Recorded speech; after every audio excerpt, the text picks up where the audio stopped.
radio's on high, so is the conversation. It's common in Waianae, and so are the accidents. The Hawaii State Department of Transportation reported that inattentive driving and misjudgment caused 91% of teen car collisions over the past 14 years.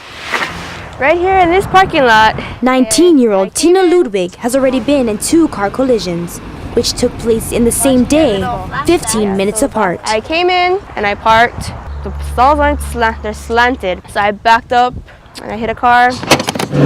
Inattention, misjudgment, and distraction resulted in 750 car collisions in 2001. That's about twice as many cars in this junkyard. Students at Waianae Intermediate, not yet old enough to get licenses, are already learning about the dangers of the road. The students came up with the idea of the sign waving rally because they were trying to find ways to bring into the community awareness of the dangers on Farrington Highway. I think it's made a major impact on the community because I think now people are starting to stop and think about their decisions on how fast they're driving, how they decide to drive, if they're racing down the street or not. Despite the sign waving, people continue to speed. On December 8th, 2 cars collided. The cause? Racing.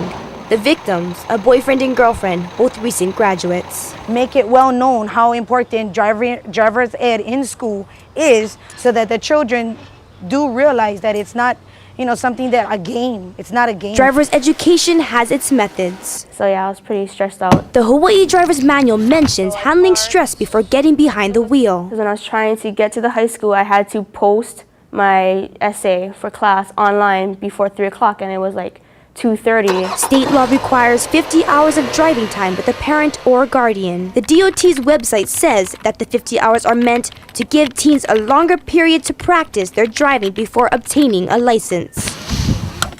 I think it would definitely help. Actually, I think more time is better because the more time that they have behind the wheel, the better, more experience they'll have in different driving situations. I think so. The reason why I got into my second accident because I never was in a situation like that where I was blocked, where I couldn't see into the second lane. I never had to do that before. Another factor, pop culture. Movies, technology, and music influence today's young drivers. You have cell phones, they drive these soup-up cars, radios with even DVD players in them. All these things are distracting to drivers.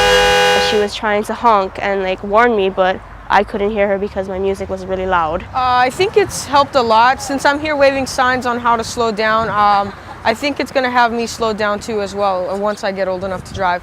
So it's becoming apparent. Younger generations aren't just part of the problem, they're part of the solution as well. Holly Stevens, Sea Rider News.